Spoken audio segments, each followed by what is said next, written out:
Nous vous saluons, frères et sœurs, dans le nom précieux de notre Seigneur et Sauveur Jésus-Christ, pour ce temps que Dieu nous accorde, afin de nous entretenir sur un certain thème. Et en ce jour, le thème que Dieu nous a proposé est comme suit. Vous devez reconnaître Dieu et croire en lui. Recommandons ce temps par la prière au nom de Jésus-Christ. Seigneur, merci pour ce temps d'enseignement, ce temps, ô Dieu, où nous délectons de ta parole. Nous prions que par le Saint-Esprit, tu nous accompagnes, que tu nous guides. Parce que sans toi, Seigneur, nous sommes limités. Et c'est pourquoi viens et accomplis toutes choses par ta présence, Seigneur, au nom de Jésus-Christ. Amen.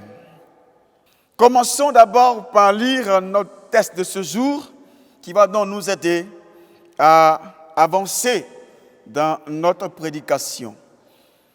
Le texte, nous le trouvons dans l'Ancien Testament qui est tiré du livre de Josué, chapitre 2, du verset 8 au verset 12. Et nous lisons.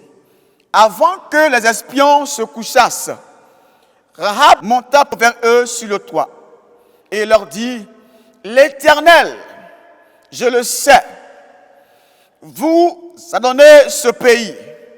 La terreur que vous inspirez nous a saisis et tous les habitants du pays tremblent devant vous, car nous avons appris comment, à votre sortie d'Égypte, l'Éternel a mis à sec devant vous les eaux de la mer Rouge et comment vous avez traité les deux rois amoréens au-delà du Jourdain, Zion et Og, que vous avez dévoués par interdit.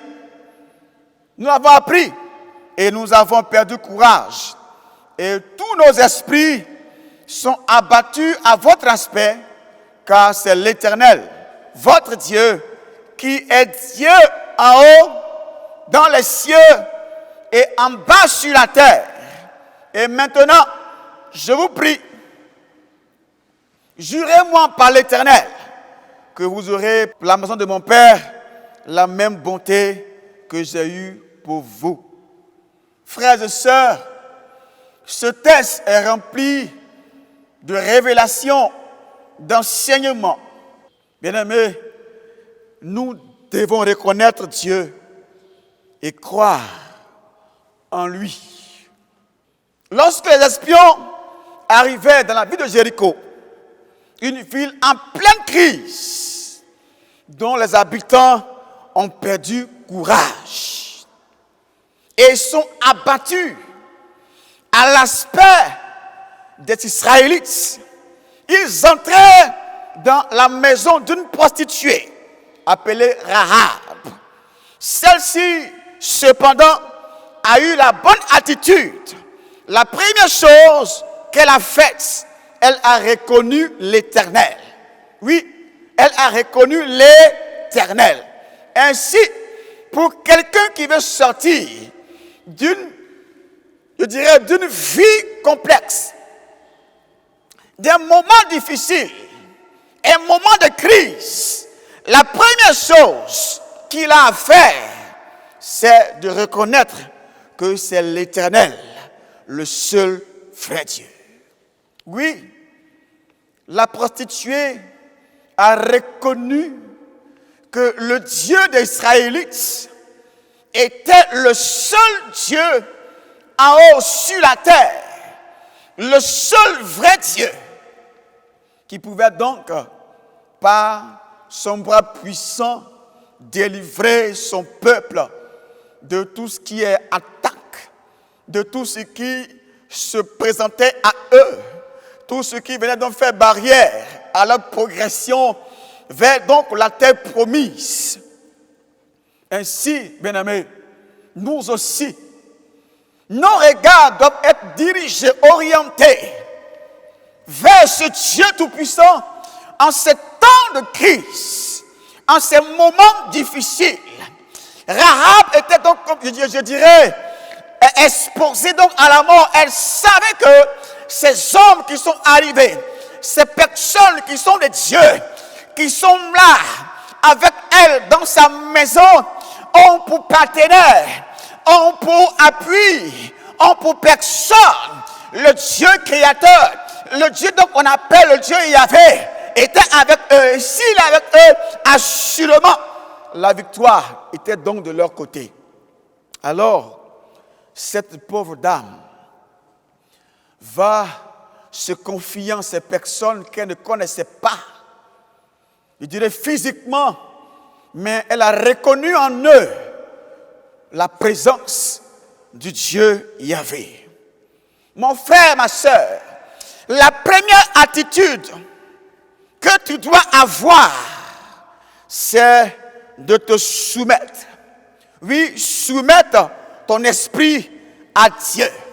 Si vous ne reconnaissez pas que c'est l'Éternel Dieu qui viendra à votre secours, comment pourrez-vous en sortir en dehors de lui? Aujourd'hui, la question reste posée. L'humanité est en proie à la mort. La COVID-19 est en train de décimer l'humanité.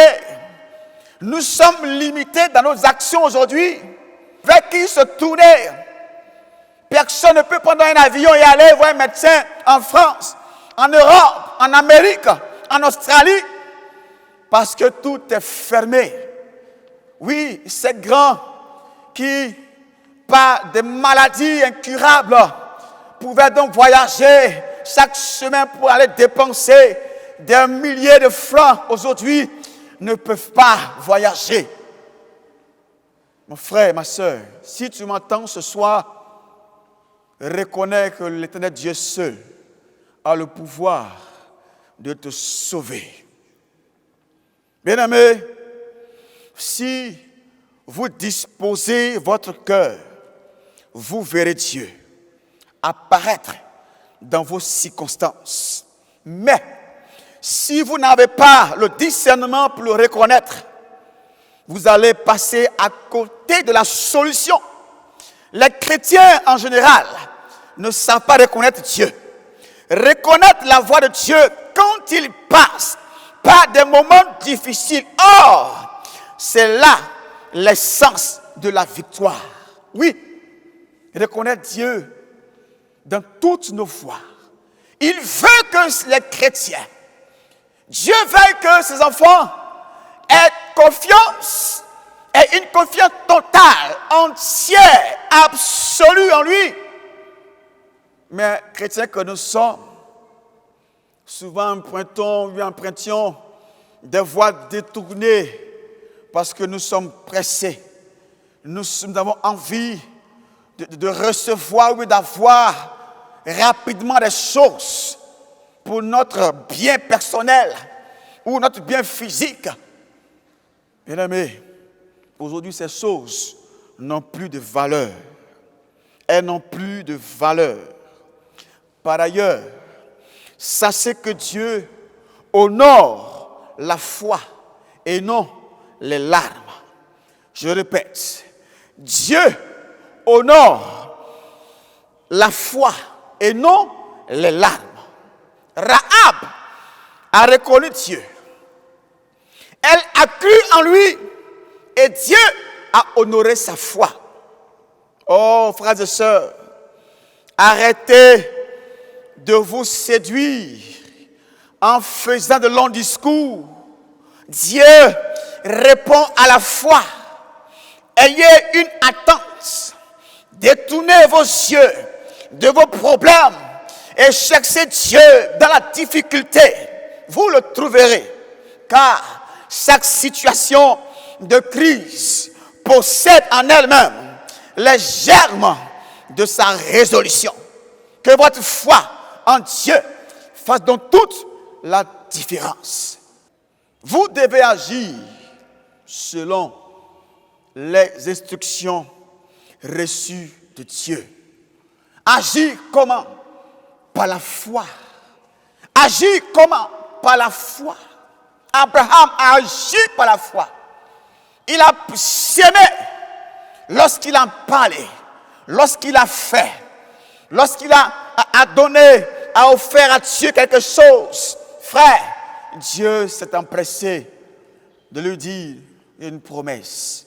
Ta femme, Sarah, va enfanter. Et ceux qui ont lu la suite ont vu que la parole de Dieu a été accomplie à l'époque désirée par le Seigneur. Oui, frères et sœurs, dans le Seigneur, nous voudrons encore, en ce jour, vous réitérer nos encouragements à prier le Seigneur, à attendre le Seigneur à tout instant, être assis là où il faut que vous soyez assis pour recevoir du Seigneur ses promesses. Parce que les promesses de Dieu sont toujours d'actualité. Frères et sœurs, soyons toujours prêts. Et autre chose, la foi aussi fait appel à l'obéissance à Dieu. La foi aussi fait appel à l'œuvre de Dieu. La foi aussi fait appel au respect, je dirais scrupuleux, des Écritures saintes. Oui, Dieu, dans sa parole aussi, nous appelle, en ces jours, en ces temps de crise, à ouvrir les yeux et à contempler le changement de temps, de saison, des changements qui s'opèrent au chaque jour que Dieu fait. Parce que Dieu, dans la parole, a aussi dit que lorsqu'on verra ces choses s'accomplir, pensons que la fin du monde aussi est proche. Alors, préparons-nous, frères et sœurs, à aller au ciel.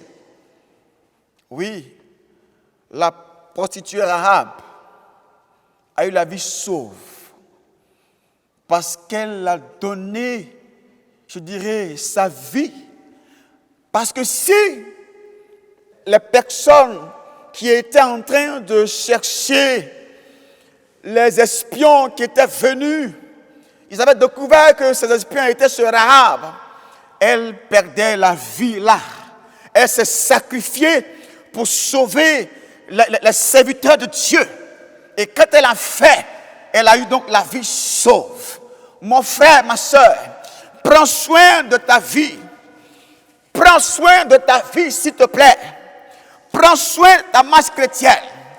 Parce que ton lendemain en dépend. Oui, ta vie éternelle en dépend. Arrêtons de nous amuser quand il est temps de prendre les choses au sérieux. Oui, les choses sérieuses, c'est maintenant. Ouvrons les yeux et contemplons le Seigneur afin de recevoir de lui la véritable parole. Parce qu'il est temps de passer à autre chose. Chrétiens paresseux, chrétiens mourants, chrétiens froids, chrétiens hésitants, le Seigneur n'en veut plus. Chrétiens attachés aux choses du monde, Dieu n'en veut plus. Il veut des combattants, il veut des guerriers, il veut des gens engagés, des gens consacrés, des gens qui sont là, prêts à recevoir de lui l'instruction et à pouvoir avancer ou à le dire ouvertement pour que des âmes soient gagnées. Que Dieu nous bénisse, que Dieu nous aide en ce jour, au nom de Jésus-Christ. Amen.